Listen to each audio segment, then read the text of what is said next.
Okay, zurück bei Fast Forward und heute ist U2-Tag und hier sitzen jetzt the wonderful Bono and the wonderful Larry Mullen on my show. Welcome.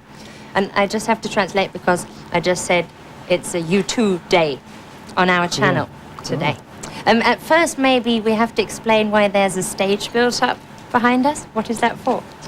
We're making a television show with some new songs that we've written for our new album. Which we are going to talk about lots and lots. And we're a little nervous about it because we don't like to be on television very much. You don't? No, U2's never really been about on television. It was always for us playing live with a crowd of people, you know. And a television studio is a different kind of experience. So, do you find it difficult to transfer the music through television? It's much nicer to have the straight reaction.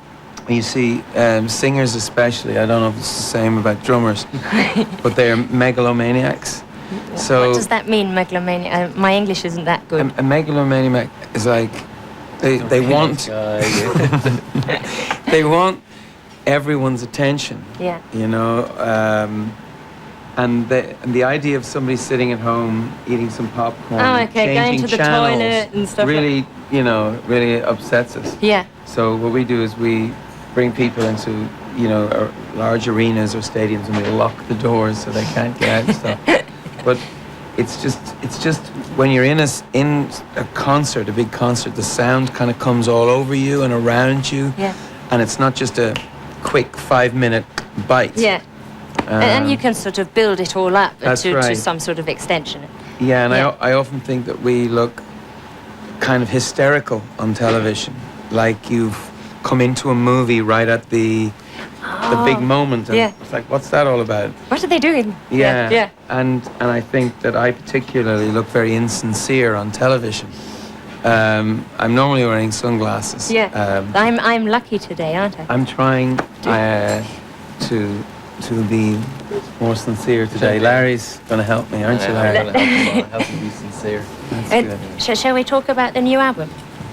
It's good. First, the title, of course. It's called All That You Can't Leave Behind. Right. What are the things you can't leave behind? Insincerity, very useful. Yes.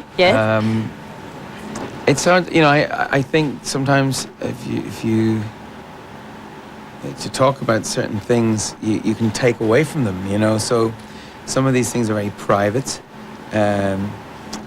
too intimate for television. Yeah. But I suppose they're the essential things. You know, the things that you can't live without, and they can be from the little small things, you know, big things. Yeah. The essence. Yeah. The essence of, and we hope that this album is the essence of what our band, U2, is about. Yeah. But it can also be, I suppose, the things that you can't leave behind that you'd like to leave. Mm-hmm. You know, the little demons that scratch at you. Yeah. And may I ask U2 which favourite song you have on the new album? Or if you've got one. When you make a record and you spend a long time writing and recording it, when you're finished, sometimes the last thing you want to do is hear it or be around it. So I haven't quite figured out. I know the song that I think will be great live. I mean, there's a couple of songs that'll be great live, and they're the songs I'm excited about playing. I mean, I think Elevation's going to be really great live. Yeah. So I suppose that's probably my favourite song at the moment. And what's yours? Have you got one? I'm trying to think. I think live, I would agree with Larry. I just can't wait to get out on the road. I think Elevation is going to, you know... Bust the shit out of the people, yes. I would say. My goodness. Well, you're allowed to say fuck, fuck, fuck all day on our channel. Are you? Yes, and they won't even peep it. You're joking. It's true. You're so progressive. Well, German television is better than British television, definitely. Check into Irish television. Well, what's that like? Are you allowed to do things? Documentaries about mental hospitals. No, you can say what you like as long as it's in Irish. Okay. Okay. And So you actually, can the swear. Irish swear in a very elaborate way. I mean, it's not as simple as fuck off. Yeah. It's, you know, may the children of your auntie grow up to be donkeys. You know, it's. I mean, it's. You know, they're long involved. Nasty. And the blessings are beautiful as well. Yeah. You know, Have may you the got an road example? rise with you. You probably know that one. No, never. Don't know. Remember Johnny Lydon, Johnny Rotten? the Yeah. Sex Pistols? They had Yeah. a song, Public Image Limited, a song called May the Road Rise With You. Yeah. That was an Irish blessing. He's Irish for his sins. Yeah. But as far as the songs on the album, I don't know. Yeah. I think Elevation, yes. And I like the way it closes to Grace. Yeah. Yeah. Because shall I tell you my favourite one? Yes, It's please. Stuck in a Moment. And I would love to ask a few questions about that song. Sort of, was it straight from the beginning? Because it is very gospel-y.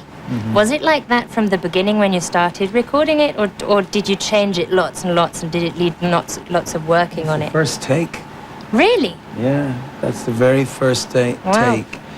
And and Edge came up with some very gospel chords. Yeah. And I think actually Larry encouraged me into the melody of the verse, to run against the grain of the chorus.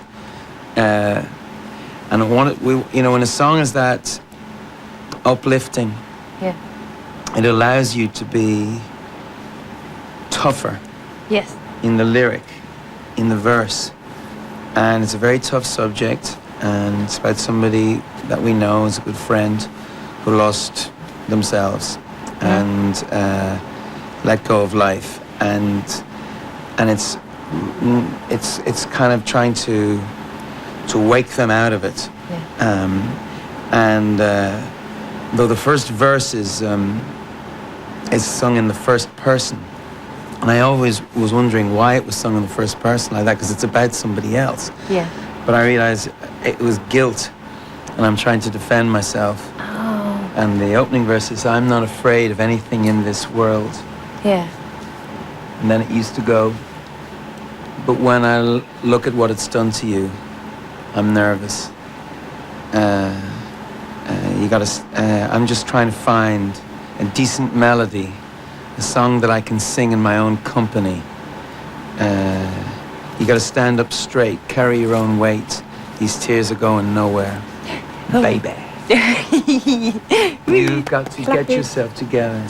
Yeah. You just got stuck in a moment and now you can't get out of it. Don't say later will be better. Now you're stuck in a moment and you can't get out of it. Wow. It's brilliant. It is, really, definitely. So, anyway, I'm glad you like that song. Actually, I would have chosen that myself. Yeah. And talking about songs, making songs in the studio, how I read that you had masses of songs, sort of half ready or started songs, and then how difficult is it for you to kick songs off a record and decide for others? I think,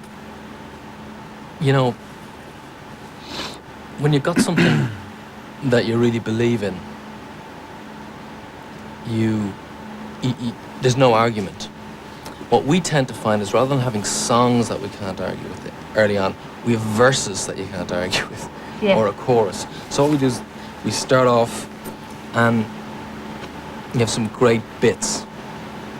And if we can't complete it and make it a finished song and finish the arrangement, we put it to one side and we move on. And then there are other things that come quickly. There are songs that actually come quickly. Yeah. But there may be something that's missing from it, and we will go back, and Edge has got his library, and nothing He's goes a to magic waste. suitcase. Yeah. He's got a little bag and he goes in and goes, okay. He lives in it sometimes, isn't he? There's a staircase. He's the scientist of the band. Yeah. So nothing goes to waste. But we don't do anything easily because there are 4 people in the band, and things tend to take a long time. Yeah. To please everybody. Yeah, to get everybody Yeah. feeling good about it. And that's one of the things about U2 is that, Bono is prepared to take his lyrics to the band and go, look, this is what I've written. What do you think of that? Do you think that this will work? And so with the result, things tend to move on, and people can get really stuck in areas, and it can be frustrating. But in the end, in this record, we went in to write songs. We're going to have 11 great songs. Yeah. And that's what we've done. That's what we set out to do, and we've actually achieved that. Yeah. And so we're very happy about that. But the process is kind of complex, and it's not easy to articulate or explain because it's not simple. Yeah. And what I always think is when you sit in a studio as a band, there aren't enough words to describe what you mean. Sort of, I think That's music the job is of really songs. difficult to exactly describe what you can't say. And when you're making something, it's not there yet, so you have to describe it. So I always imagine that being really difficult. The songs are the language of the spirit. Yeah. Melody is the language of the spirit. Melody is how we sing from a deep place, or the way, it's. That's how I think melody is how you sing to God, even in annoyance. Mm-hmm. I think it's a deep language. Yeah.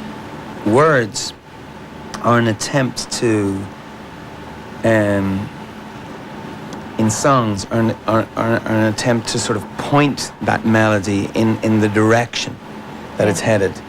But they can't explain everything, because the really great songs touch places that you can't explain. For instance, if I hear some pop song like Baby I Love You by the Supremes, Diana Ross, it's pure pop. Yeah. It's the simplest idea in the world. It's just a simple little love song. But it affects me. Yeah, it just touches you in a deep way inside. that I can't explain. And it's not simply, I'm not that interested in Diana Ross's love life. It's not that she, or the person who wrote that song. I'm not that interested in the boy meets girl situation. Yeah. But something about the rhythm, the melody, touches me in a way that makes me feel alive. Yeah. Makes me want to be alive. Makes me want to, to look out the window and cross the road and round the corner. Yeah, that's sort of be alive. That's sort of, you want to be alive when you listen to good pop songs. So lyricists, in a way, sometimes just screw up the message of the music. And sometimes the best thing that I can do is just get out of the way of the music. That's sometimes what I feel like doing. Yeah. Now, can we talk about Beautiful Day? Sure. The video shooting. Well, why did you choose this French airport? Charles de Gaulle, over to you. Larry, ka-ching. Did you? We spend a lot of time in airports, and particularly that one. Yeah. And I don't know. It's an amazing place. It's a great looking place, and I think that it's hard to find locations for videos somewhere where you feel comfortable. And we felt very comfortable in the airport. And we got onto the runway, which we never expected we'd be able to do. And when we were making the video, planes landing and taking off on each side, and it was quite the trip. It was a really it was an amazing it was actually an amazing experience. It's really quite dangerous, really. Yes. We tend to do those kind of things. Real men. Real men. We don't care. Do you like shooting videos in general? Or would you rather not have to shoot a video? Watching paint dry. Pardon? It's like watching paint dry. Right, it's so boring. Well, I mean, it depends on what you're doing. If when you're a singer, it's, like you sort of, you're active. There's stuff There's that a you lot can of do. sitting. There's a lot of sitting. You have to have a good bum. That kind of thing. Yeah. Okay, so here goes, I have to say in German, sorry. Hier kommt Beautiful Day für euch.